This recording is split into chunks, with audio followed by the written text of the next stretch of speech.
हर सफ़र किसी एक डेस्टिनेशन के लिए नहीं होता।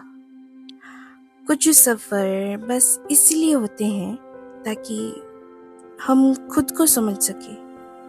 रात के 12 बजे थे जब शहर सो रहा था। हम निकल चुके थे एक ऐसी जगह के लिए जिसका नाम शायद सबको पता नहीं है, पर जो एक बार मिल जाए तो भूलना मुश्किल होता है। ये कहानी है एक ऐसे सफ़र की जहाँ रास्ते थे पर मुश्किल बहुत थे और वजह बहुत खूबसूरत। धीरे धीरे दिल्ली पीछे छूट रही थी और हम बस निकल चुके थे। न कोई जल्दी थी न कोई टेंशन, बस एक अजीब सा सुकून था, वही जो शायद सिर्फ रात की सड़कों पे मिलता है। ठंडी हवा खिड़की के अंदर आ रही थी और गाड़ी के अंदर मेलोडियस हल्का सा म्यूजिक चल रहा था, पर सबसे लाउड चीज वो साइलेंस था। मैं बस विंडो के बाहर देख रही थी। साउथ पेरिफेरल रोड की लाइट्स धीरे धीरे पीछे जा रहे थे। इस बार रास्ता छोटा लग रहा था क्योंकि पहाड़ जल्दी शुरू हो गए थे। सुबह धीरे धीरे जिंदा हो रही थी।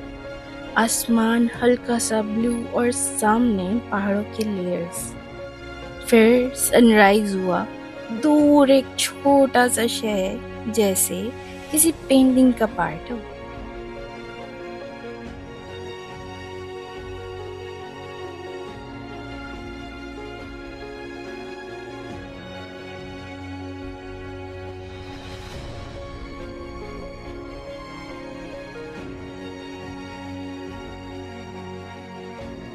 कुछ घंटों बाद हम शिमला में थे। रिफ्रेश, चाय, ब्रेकफास्ट, फ्यूल अप और फिर वापस सफर। पाइन फॉरेस्ट, दूर नारकंडा का व्यू, रोड कभी स्मूथ कभी रफ, पर मजा हर जगह।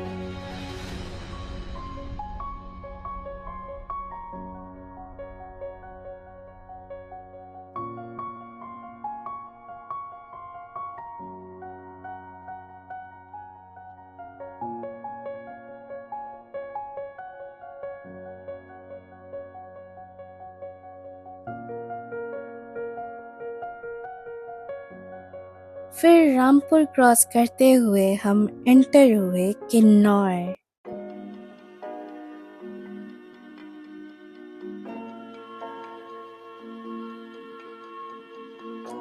फिर वो पल आया जहाँ पे हमें डेंजरस केव रोड पार करना था। ये जगह ज्यूरी के पास पड़ती है।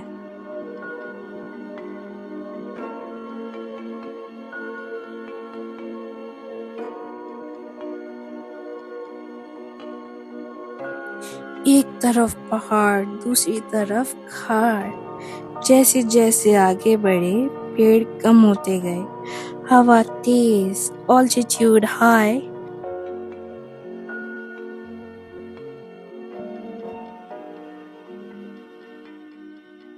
शाम तक हम पहुंचे कल्पा। कल्पा नाम ही एक कहानी है। संस्कृत से निकला ये शब्द जिसका मतलब है अनंत समय। जैसे यहाँ वक्त ठहर सा जाता हो। लगभग 2960 मीटर की ऊंचाई पर बसा ये गांव किन्नौर की वादियों में शांत सा महका रहता है। दूर सड़कों से देखो तो बर्फ से ढके किन्नर कैलाश के नीचे ये एक ख्वाब जैसा लगता है, शांत, सुकून भरा और बेहद खूबसूरत।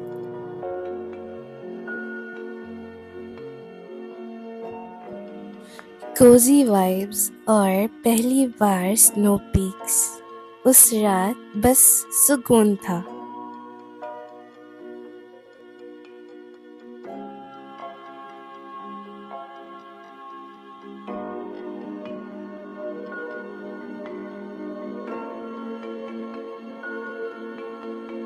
कल्पा से नागो की तरफ निकलते वक्त वो एक छोटा सा गांव पड़ता है और वहीं मिलता है एक छोटा सा फ्यूल स्टेशन जो शायद पूरी जर्नी का सबसे इम्पोर्टेंट स्टॉप है, क्योंकि उसके बाद सीधा फ्यूल आपको काजा में ही मिलेगा। और इस रूट पर रिस्क लेना मतलब खुद को ट्रबल में डालना। हमें पो में जाकर पता चला शिपकिला पास एक अद्भुत जगह है और तिब्बत का अलग ही नज़ारा दिखता है। तो हमने बिना सोचे समझे निकल पड़े शिपकिला पास के चेक पॉइंट की तरफ। वहाँ पता चला कि चेक पॉइंट से पासेस लिमिटेड बनती है और उन्होंने हमारे लिए पासेस बना दी। और फिर क्या, 20 मिनट के अंदर हम लोग पहुंच गए उस फोटो बूथ की तरफ। 3930 मीटर्स, जैसे दुनिया रुक सी गई हो। आ गए शकीला पास में एंड दिस इज तिब्बत। वो पीछे के बाहर सारे तिब्बत के हैं एंड एट दिस पॉइंट बहुत ही ठंड लग चुकी है। तो एट दिस पॉइंट बहुत ही ज़्यादा ऑक्सीजन की भी कमी है। और फिर 0 पॉइंट, सोल्जर्स, खामोशी और कहानी। ये मेरे पीछे जो देख रहे हो ये इंदिरा गांधी स्टोन माइलस्टोन है। वेल एक और दिखाने, ये वाली चीज़ ये है मेन वाला, ये वाला मेन है एंड ये करा था इंदिरा गांधी खुद। उन्होंने आके यहाँ पे ये स्टोन प्लांट करा था जस्ट सो कि ये पॉइंट, इसके बाद वाला पॉइंट तिब्बत का है और ये वाला पॉइंट, इस साइड वाला पॉइंट इंडिया का है। आगे तिब्बत की सड़कें थी और दिल में एक अलग ही सुकून मिल रहा था। वापस आते वक्त हमने आर्मी मेस में एक छोटा सा ब्रेक लिया और वहाँ से जो पहाड़ों का व्यू था वो बस दिल में बस जाने वाला।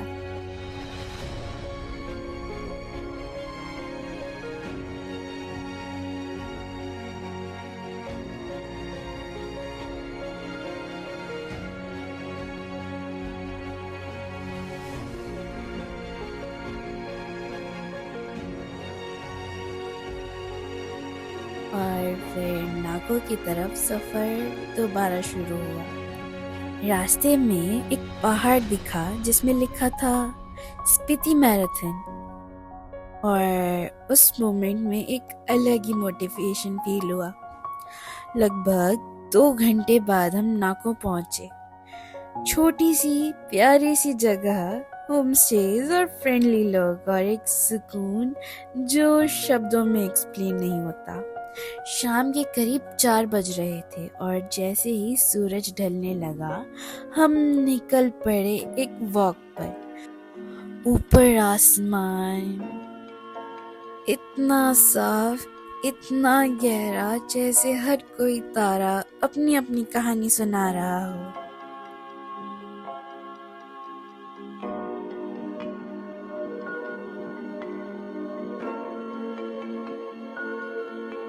नेक्स्ट मॉर्निंग हम निकल पड़े काजा के लिए, fully packed in jackets and sweaters, क्योंकि पता था आगे कहीं न कहीं ठंड अपनी असली रूप दिखाने वाली है।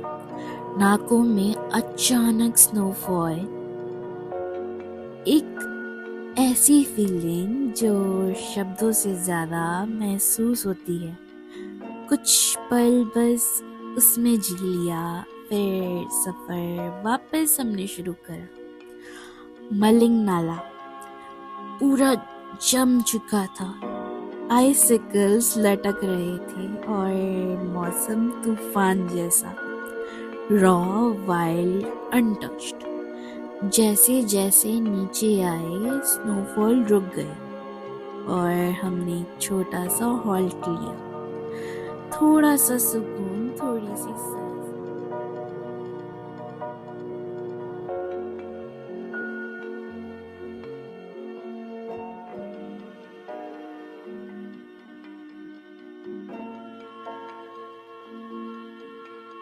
और फिर वापस रास्ते पर। सामने सुमदो था, पिंक एप्रिकॉट ट्रीज और साथ बहती नदी, जैसे कोई पेंटिंग जिंदा हो गई हो। आगे बस पथरीले पहाड़, खामोशी और एक एहसास कि इंसान कितना छोटा है इन बड़े पहाड़ों के सामने।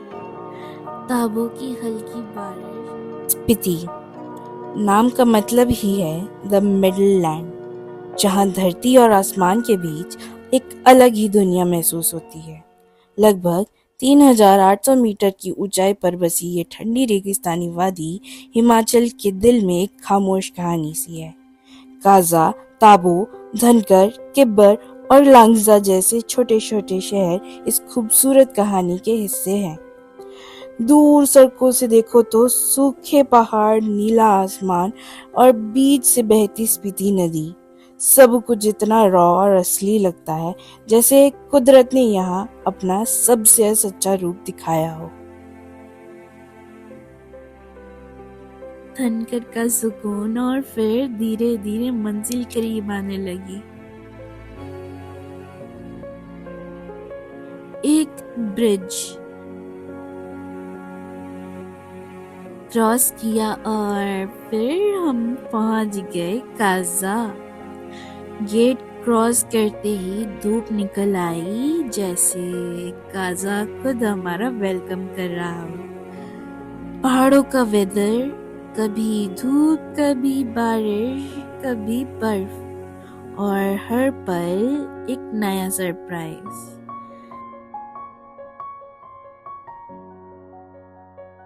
और फिर क्या, हम लोगों ने तुरंत ही अपने होम स्टे में चेक इन करा।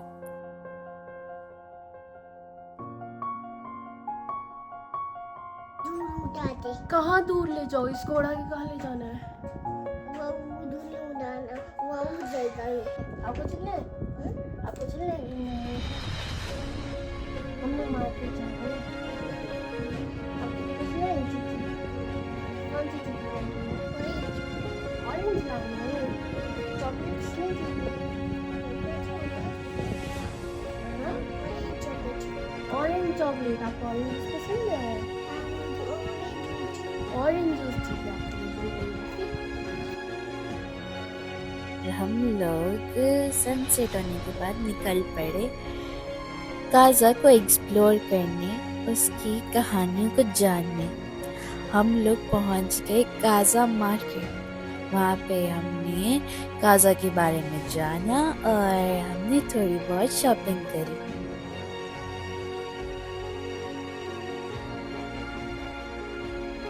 अगली सुबह हम निकल पड़े इन 5 आइकॉनिक पॉइंट्स के लिए: कॉमिक, लांगजा, हिकिन, चीचम ब्रिज और की मोनेस्ट्री।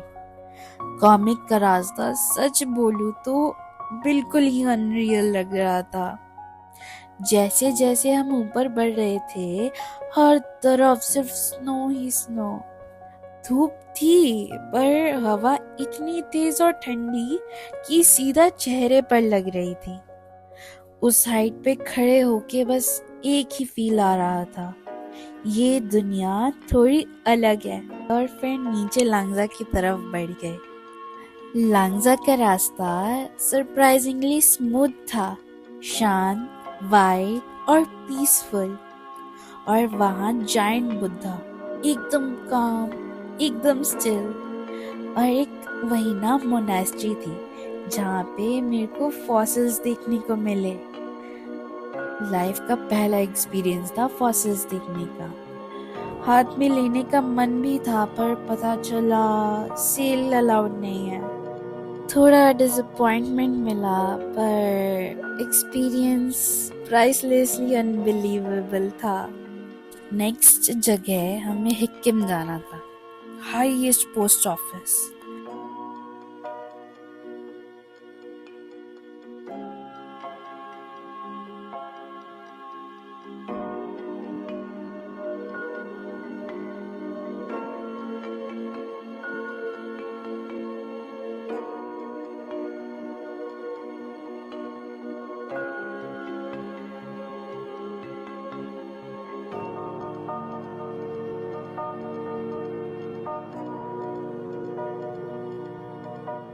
पर वहां तक पहुंचना एक मिशन जैसा लग रहा था। नैरो रोड्स, बोल्डर्स और कुछ जगह तो ऐसा लग रहा था जैसे रास्ता एग्जिस्ट ही नहीं करता। एक पॉइंट पे लगा हम गलत जा रहे हैं, पर फिर दूर कुछ लोग दिखे एंड दैट मोमेंट सच में जान आई। वहाँ थोड़ा टाइम स्पेंड किया, लेटर्स लिए,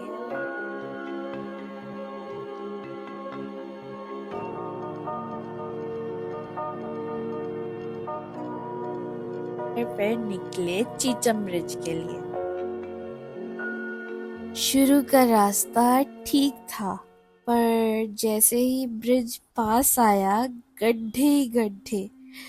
गाड़ी लिटरली डांस कर रही थी, पर चीचम ब्रिज सामने आया सब वर्थ इट लगने लगा। इतना मैजेस्टिक, इतना ब्यूटीफुल, एक प्राउड वाला मोमेंट था। और फिर जैसे ही वापस लौट रहे थे स्नोफॉल शुरू।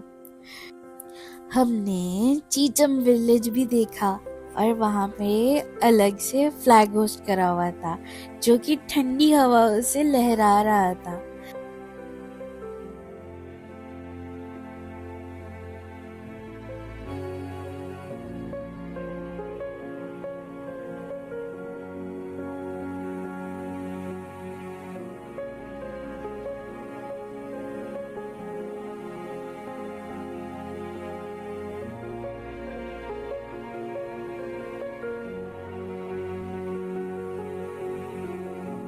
लेकिन काजा में तो फुल ऑन स्नोफॉल हो गई थी।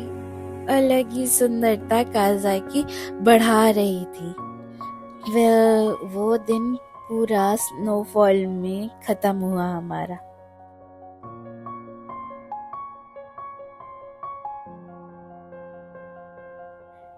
नेक्स्ट डे हम चितकुल के लिए निकले और आज का टारगेट था लेप्चा बॉर्डर देखते हुए प्यारी सी शाम चितकुल में बिताना। आज धूप अलग ही मेहरबान था हम पे। हम लोग सुमदो पहुंच गए, पासेस बनवाए और लेप्चा बॉर्डर की तरफ बढ़ गए। सिक्योरिटी टाइट थी और हवा बहुत तेज। थोड़ी सी सीढ़ियां हमें चढ़नी थी, पर हम बॉर्डर के पास थे। तिब्बत का व्यू बिल्कुल ही क्लियर दिख रहा था। उनका गांव, उनकी गाड़ी और उनका बनाया हुआ सिक्योरिटी रोबोट, सब कुछ दिख रहा था। और नीचे परचू रिवर अलग सी बहती हुई दिख रही थी और सोल्जर्स फुल अलर्ट पे अपनी ड्यूटी कर रहे थे। एक अलग ही रिस्पेक्ट फील हो रही थी। कुछ फोटोज क्लिक करे, फिर वापस हम लोग चितकुल की तरफ निकल पड़े।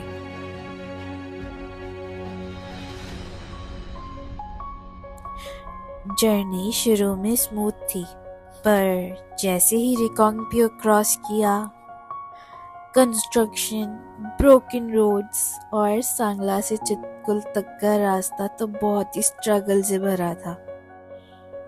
जैसे जैसे आगे बढ़ रहे थे अंधेरा घना होता जा रहा था और एक पॉइंट पे तो लगा क्या सच में चितकुल जैसी कोई जगह एग्जिस्ट भी करती है।